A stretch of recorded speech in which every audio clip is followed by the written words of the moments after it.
Good morning, everyone, and welcome to the Rangers Review morning briefing for Monday, the 13th of September. I'm Derek Clark. I'm joined this morning by Joshua Barrie and Jonny McFarlane. How are we doing, boys? Jonny, how are you getting on for a Monday? Yeah, good, not bad. Obviously, great to have the real football back after International Week, and plenty of action to discuss. It certainly is. Joshua, how are we doing? We'll be discussing that game against St Johnstone on Saturday that you were attending. How are we getting on for Monday morning? Fine, mate. Yeah, good. It was an enjoyable day on Saturday. Didn't look like it was going to be for a wee period in the second half, but no, like Johnny says, good to have it back, and then good to have another game to look forward to in now only 3 days. So good to be back in that Europe and Premiership rhythm. Yeah, no doubt about it. Let's talk about the game then, guys. Joshua, you were at the game for us on Saturday. An interesting lineup when it came out. No Connor Goldson for the first time in about 65 years, which was raised a few eyebrows, certainly. And they made heavy weather of it, Rangers. But after going behind, they showed real resilience, and it was a real champions performance to grind out the 3 points, wasn't it? What did you make of it? Yeah, I actually didn't think it was that. I mean, it's one of these games, and you have to win these games ugly now and again. I guess the frustration is that Rangers still are yet to have a complete performance, I'd say, this season, and it's now edging on the middle of September. And if you look at the numbers from the game, penalty aside, they really didn't create much. But equally, they obviously weren't having a great day, and it was an early kickoff after an international break. And the difference from Tannadice a month ago was that Rangers managed to win. And that's what they're going to need to do increasingly, because we're going to have to go to Tynecastle and Easter Road and places that are more difficult than McDermott. But in saying that, St Johnstone are a really well-organised team, and they're hard to play against because they attack you so directly. So it's so hard to, I think, maintain pressure, because they just hit those I won't call them long balls, but long passes. And Michael O'Halloran's pace was a throwback to almost the game against Warburton's Rangers. You remember the 3-1 game, where O'Halloran raced away to score 2 goals, and I think that's why Rangers ended up signing him on the back of that game. So, yeah, it was pleasing that they won it, but I think there's still some familiar themes that were a little bit problematic. And in the first half, it was pretty slow. I don't know how it came across on the TV, but certainly in the ground it looked slow, and there was a little bit of a lack of flair going forward. But the pleasing thing is that Rangers won. Sandra Clark came up for a corner in the 90th minute, and they marked him, which was great. And that was I think it was Jack Simpson and Balogun were screaming at one another, and Aribo eventually picked him up. But all in all, I think happy to go and get 3 points after an international break in what is a really tricky opponent to beat. Jonny, these are the sort of wins that win you titles at the end of the day. You won't be bothering about the level of performance if you lift the league title come the end of the season. But the performance-wise, are you concerned that it's not reaching the heights that we've seen last season? It seems to be a continuation of what we've seen at the start of the campaign. Yeah, Rangers are struggling in the final third. I don't know if Josh has looked at the StatsBomb data, but the position map of Kemar Roofe and Alfredo Morelos, they were on top of each other. They were occupying the same space. I'm not sure that's working at the moment. Certainly, Alfredo Morelos, four games in a week league, 1 goal. Is that good enough? I don't think it is. At the same time, is he getting enough chances created for him? I don't think he is. So it's hard to really criticise Morelos in that regard, because it's not like he's missing chance after chance. But at the same time, the fact that he's pulling in deep to create chances for other people, I think it's not really working. Something needs to be adjusted. Gerrard's talked about being able to break the rules this season, and I think there needs to be a reconfiguring of what Rangers are doing in the final third. They need to come up with something, because teams are, I think, starting to get the measure of the way Rangers play this season, as Gerrard predicted they would. And they're huffing and puffing, and they needed an absolute moment of inspiration. I mean, what a goal that was by James Tavernier. Absolutely superb. When I first saw it, I thought it deflected and looked over the keeper, because I thought that it looked unnatural the way he hit the ball. But by God, what a strike it was. I mean, he looked up and he saw Xander Clark off his line, and it was just absolutely pitch perfect. I mean, Xander Clark could have been 7 foot tall, he wouldn't have got there.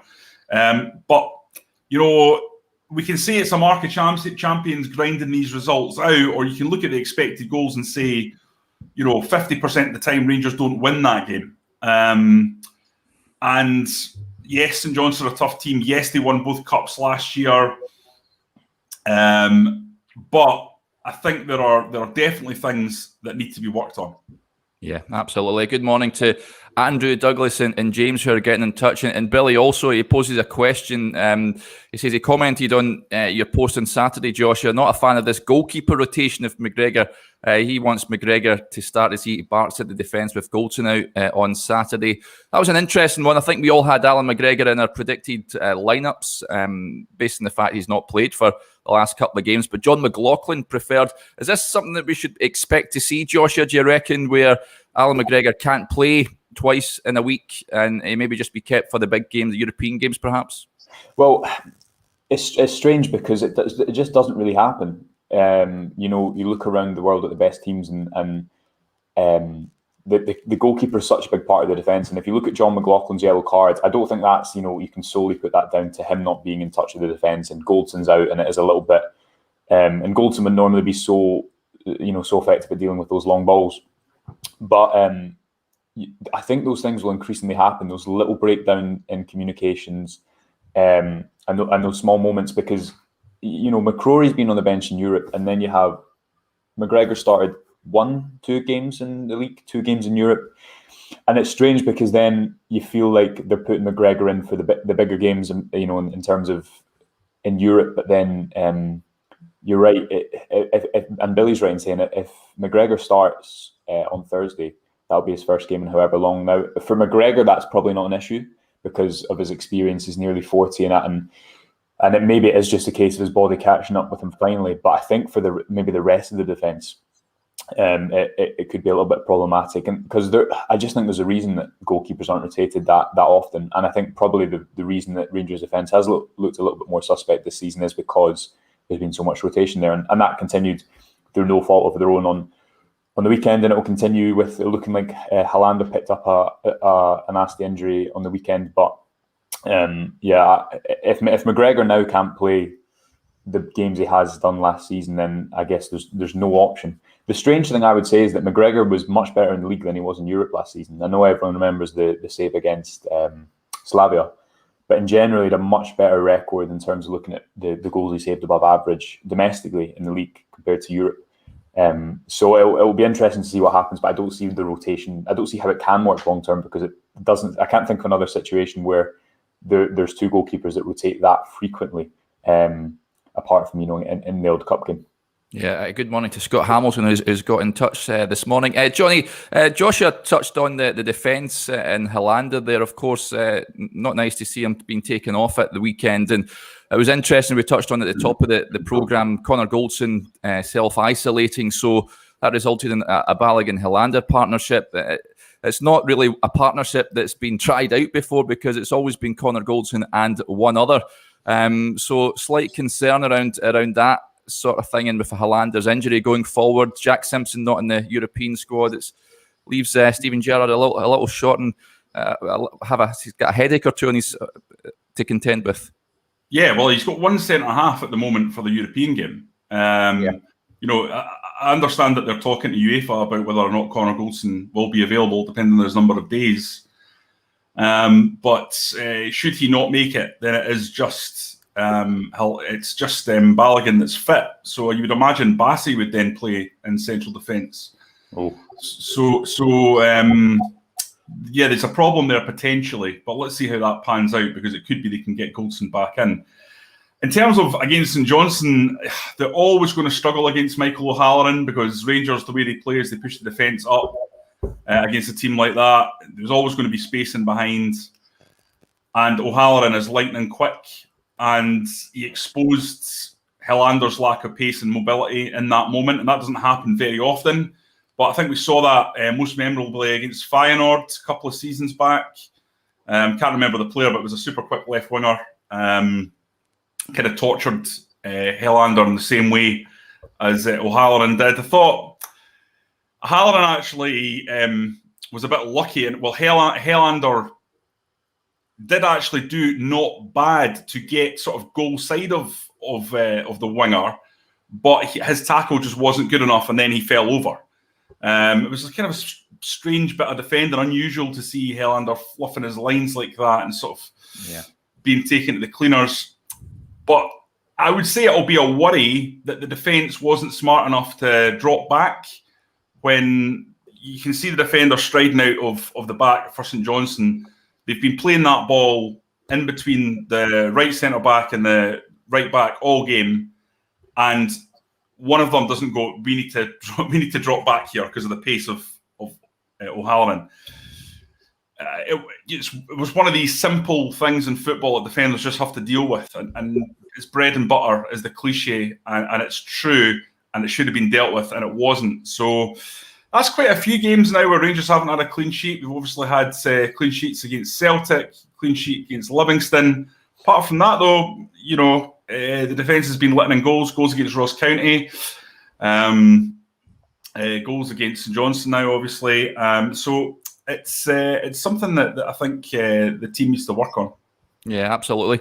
One thing I noted on Saturday, Joshua, I don't know if you did watching the game, John Lundstrom, of course, been brought on. I felt he provided an energy just to try and see the game out. He had great legs, and of course that terrific ball to Sakala, who was offside. It was fractional to say the least. But what did you make of his display when he came on?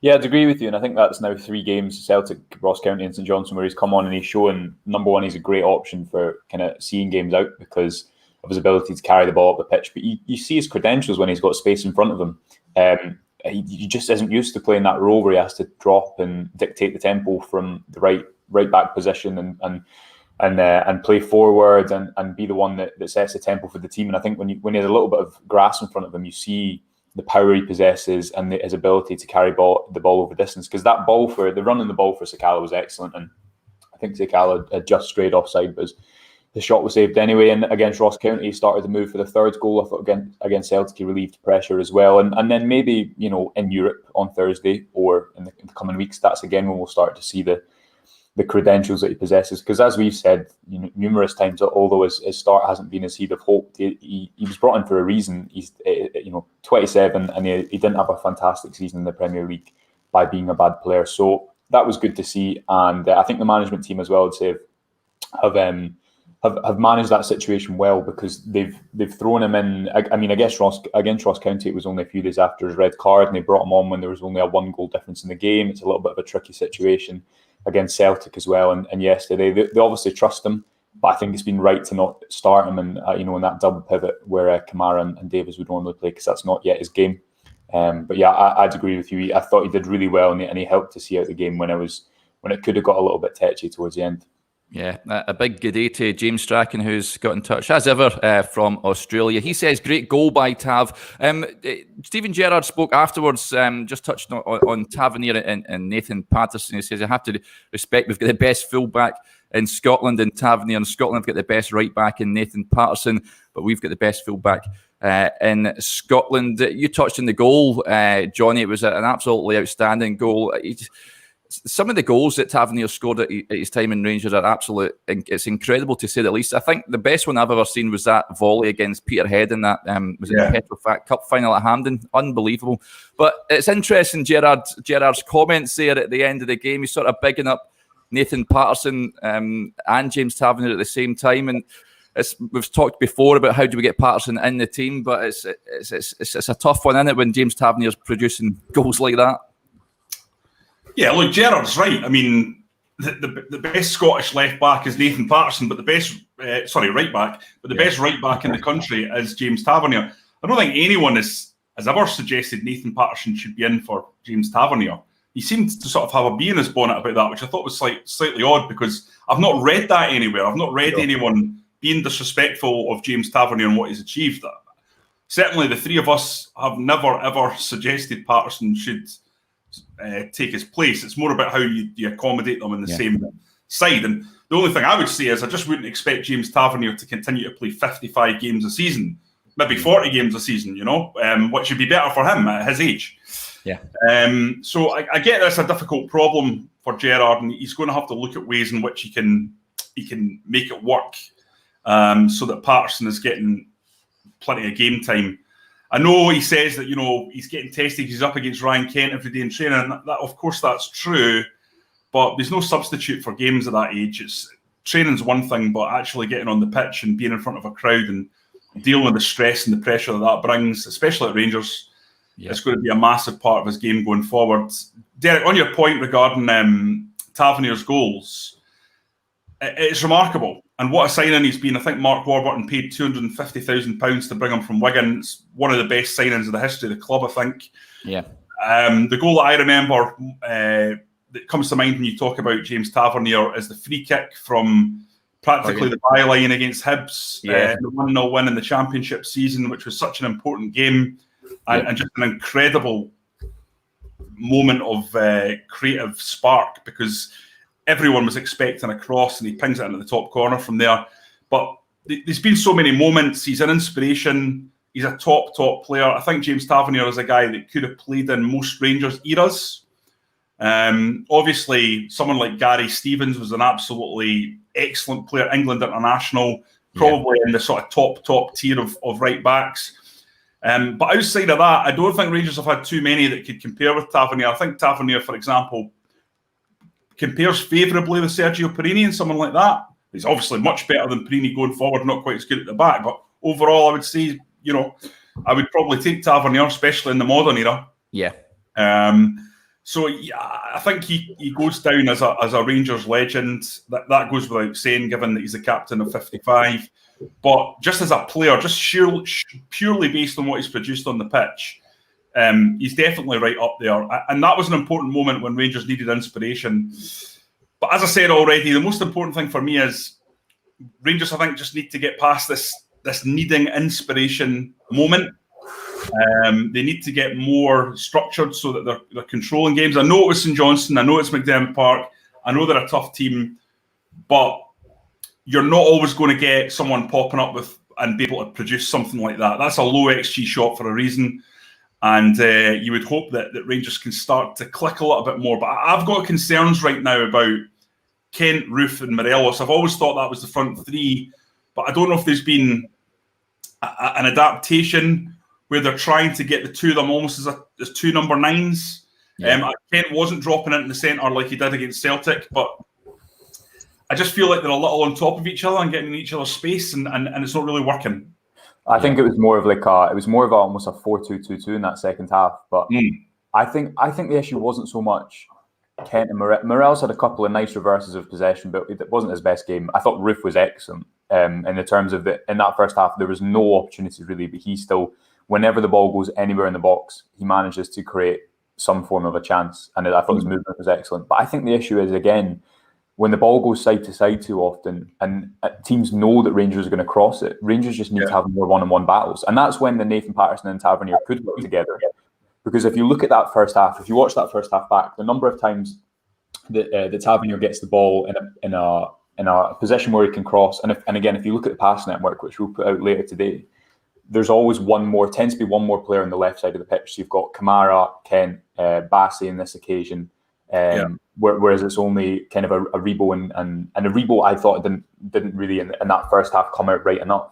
But that leaves Tavernier isolated, and that's why I think these crosses happen so often. And that is the game plan. That's especially when Rangers have two forwards. There was one, I don't know if you remember, the one moment where Kent came out to that right-hand side and isolated someone on the right-hand side of the box. And he took it by, I think it was McCart, but then he took it back inside again. And instead of just going past his man once, hitting the byline and taking advantage of that, he didn't. And I just think there needs to be so much more of that in this Rangers team. When they get into these wide attacking positions, it's too easy for teams if they just stop and cross the ball and it doesn't count a man. If you have even if you can play Tavernier and Patterson together and you have Tavernier in that half space in areas to cross, and then you have Patterson right on the byline with the ability to commit a man, whether he goes past him or not, but commit a man and unsettle the defence somewhat. I think that's a tactic that would work away from home, because that repetitive side to side hasn't created enough chances against a deep defence, and it didn't. Again, you look at the XG, it didn't on Saturday, even though Rangers managed to grind out. So I'd agree with Johnny. It's good to have moments like this, but you don't want to get into a habit of that. You want Rangers to be a little bit more fluid than they have been so far. Is anyone a bit worried about Morelos goal scoring in the Premiership? I've got to be honest, no. It's been a while. It's been a while though since he When had. was his last goal? Honestly, when was his last goal in the league? He scored one. Ross County. Ross Scored County. against Ross County. So no, not concerned in the slightest. The reason I'm saying it is just because if you look at his European record, his goals per game feels, I don't have the stats in front of me, but it feels significantly better than it is in the league. And I don't know if that's he's not quite as sharp as he is in the Europa League. I think that's an element of it. Or is it because the role he's been asked to perform, he's been asked to come deeper in the league to create that space in behind, which there isn't, where in the Europa League there is space in behind because teams are coming at you more. But I always think Rangers need a 20 to 25 goal striker, or 20 to 30 goal striker in championship winning seasons. How many did they score last season? Was it 18? Well, that's how. It was about 12 in the league. It was interesting to hear the relentless film that was released last week, and Gerrard said that he used to say to all his strikers, I think 4 or 5 of them, I need numbers from you all. Yeah. He never just asked for one; he wanted them.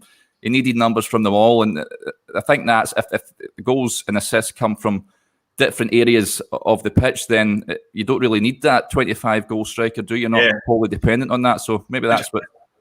Listen, you're always going to be judged against your opposition, and my concern is with Celtic having Furuhashi. I know he's injured at the moment, but to me, he's a player that's going to score 25, 30.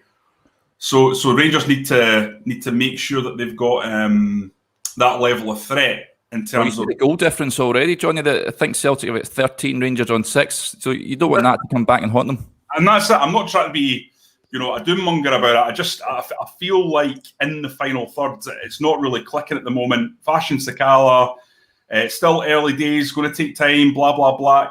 He's got a lot of pace. How useful that is in the Scottish Premiership is another question. But if your opponents, if your key rivals have got a player who's capable of thrashing in a large number of goals and you don't, you need to match that somehow. And my concern is just in terms of positioning and things like that, Morelos isn't getting on the end of a lot of chances. It's not like he's missing chances, they're just not being created. Yeah. You'd say as well, Johnny, look at Jonathan's comment there. Wasn't interested for me against St Johnstone. The first half of Malmo, he was interested. The difference in Morelos' first half against Malmo and Alishkert was a different player. Yeah. And the difference in the second half, when there was something happened and the crowd went up, was again so much different. You look at that St Johnstone game, Morelos after the penalty, the first thing he did was go and create a chance. And it was the same with the rest of the team, and it's almost as if they just need sometimes a bit of a kick. Because if you do look at that first half against Malmo and Alishkert, and obviously the atmosphere of the ground was different, etc., but it was completely stark. So I think it's a case of starting faster. I wrote something along the lines of the questions that Gerrard says champions answer. It'll be much easier if Rangers just start at a bit of a better intensity, and that's definitely something that's been notable in those European games. And there's a guy commenting there on the fixtures that Rangers have had, and that's absolutely true. Celtic have had loads of home fixtures against weaker teams, so that's absolutely a fair point. But I suppose you've always got to go with early trends, and I think Rangers are still to click in the final third. Yeah. Okay, that'll do us there, boys. Thanks very much for your chat as ever. Remember, folks, to subscribe to the Rangers Review now for just £2.99 a month and support top quality journalism covering the club you love. Stay tuned to the Rangers Review website and also on our Twitter and Facebook accounts today. Enjoy the rest of your Monday. We'll be back tomorrow for another morning briefing.